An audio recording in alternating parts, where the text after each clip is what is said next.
మాట చెయ్యి పట్టవచ్చే మారమయ్యా.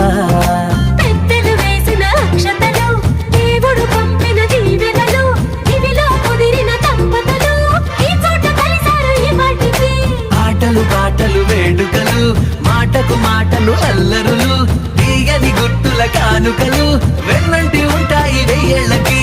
రారండో వేడుక చూద్దాం, ఈ సీతమ్మని రామయ్యని ఒకటిగా చేసేద్దాం, ఆడేద్దాం.